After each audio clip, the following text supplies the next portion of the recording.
Welcome to the Global Risk Podcast by Solace Global. In this edition of Regional Flashpoints, we bring updates on two regions facing mounting pressure.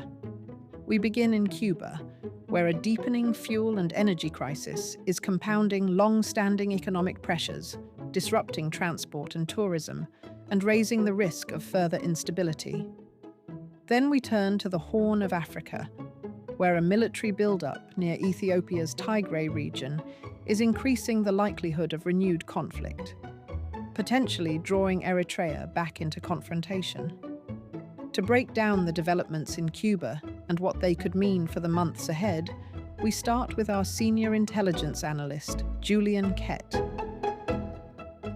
Cuba is highly likely entering its largest crisis since the fall of the Soviet Union. For a bit of background, Cuba has for years been experiencing what some academics have termed a polycrisis due to record emigration rates, inflation, currency depreciation, and goods shortages, which, for example, in 2021 led to rare instances of civil unrest in the communist one-party state. Furthermore, Cuba has been experiencing an energy crisis since at least 2022 due to aging infrastructure, increased demand, fuel shortages, and what this has meant is regular blackouts, sometimes nationwide. For example, just on the 5th of February, there was a total outage in eastern Cuba. In January, when the US intervened in Venezuela, this led to a cessation of Venezuelan oil going towards Cuba. The approximately 70,000 barrels of oil a day were crucial both for Cuba's power grid and fuel supplies, but also Cuba did actually resell a large proportion of this to Asian markets. This is also critical for Cuba given the depreciation of the Cuban peso, which means that foreign currency acquired from such sales are crucial for the economy given it's heavily reliant on imports as an island. Furthermore, the Trump administration has applied pressure against trading partners such as Mexico, which as of the 16th of February continues to hold oil supply to Cuba. And for the first time in a decade, Cuba has had a month without oil imports. In terms of key recent developments, on the 29th of January, Trump issued an executive order declaring a national emergency due to the threat of Cuba. In this executive order, a threat was made of secondary tariffs of an unspecified rate being applied to nations that continue to supply Cuba with oil. While Trump has pushed forward the potential for a deal, Cuban officials have indicated a willingness for dialogue as long as it's done without pressure or preconditions. A deal would highly likely require major concessions for the regime. On the 7th of February, authorities, as a result of the fuel crisis, imposed strict fuel restrictions, including no diesel sales whatsoever to be conducted in Cuban pesos or US dollars, and limits on fuel purchases, which are to be done via registering on an application. On the 9th of February, Cuba issued a notice to airmen warning that jet fuel will not be available for refueling in Cuba until at least the 11th of March. 3 Canadian carriers, including Air Canada, Air Transat and WestJet, have already announced the suspension of flights to Cuba, and the Russian carrier Rossiya has suspended flights. Carriers are conducting repatriation flights for stranded passengers already in country. Other carriers, particularly from Europe, have announced delays and layovers in other countries for fuel supplies, such as the Dominican Republic.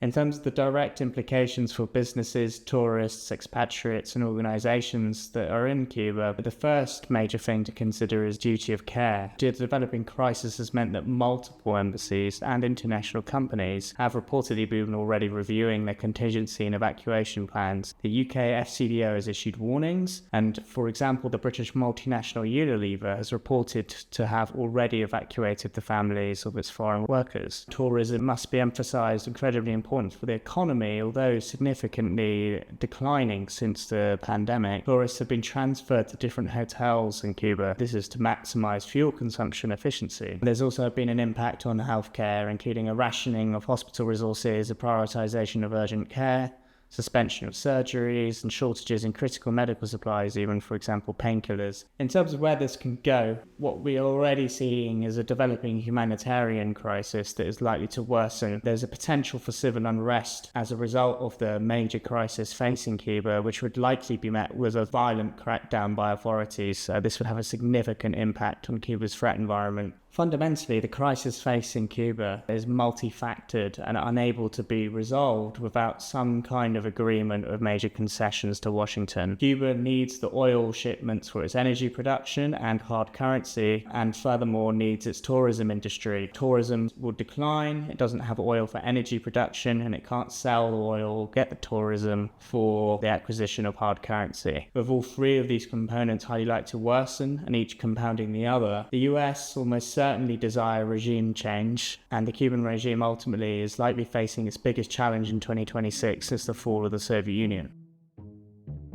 While Cuba faces mounting internal strain driven by fuel shortages and economic pressure, tensions are also rising in the Horn of Africa. In Ethiopia, recent military movements near Tigray are prompting concern about a return to conflict and the potential involvement of Eritrea. Here's our intelligence analyst, Joshua George. The Ethiopian federal government has initiated a military build-up near the Tigray region, redeploying forces from the Amhara and Oromia regions. This movement likely signals preparations for a renewed conflict in Tigray that could involve Eritrea. The build-up follows armed clashes on 29th of January between the Ethiopian National Defence Force, or ENDF, supported by Amhara militants, and the Tigray Defence Force, or the TDF. These engagements mark the first confrontation since the 2020 to 2022 Tigray War. Eritrea has been accused of coordinating with a hostile faction of the Tigray People's Liberation Front, or TPLF, against Ethiopian forces. On the 8th of February, Ethiopia's foreign minister alleged Eritrean military aggression and support for armed groups operating in Ethiopian territory. A day earlier, Ethiopia reportedly issued a letter demanding Eritrean withdrawal. Eritrea's Ministry of Information rejected the accusations, characterising them as part of a spiral of hostile campaigns against Eritrea for more than 2 years. Relations between Ethiopia and Eritrea, long marked by conflict but briefly aligned during the Tigray War, have deteriorated in recent years. Eritrea's exclusion from the Tigray peace agreement, which required the withdrawal of foreign forces from Ethiopian soil, was a significant point of contention. Since then, Ethiopia has signalled interest in securing access to an Eritrean port to regain Red Sea access. Ethiopian Prime Minister Abiy Ahmed has described the loss of port access following Eritrean independence as a mistake and framed Red Sea access as an existential issue for Ethiopia. Amid escalatory talk, a return to fighting in Tigray is increasingly likely. Eritrea would highly likely be drawn into the conflict, given its alignment with the TPLF since early 2025 and its stated commitment to defend the group in the event of renewed hostilities with Ethiopia. That concludes this episode of Regional Flashpoints on the Global Risk Podcast. These updates form part of our Global Intelligence subscription, which includes weekly reports, in-depth briefings, and live Q&A sessions with our experts. To learn more, visit solisglobal.com. Thank you for listening.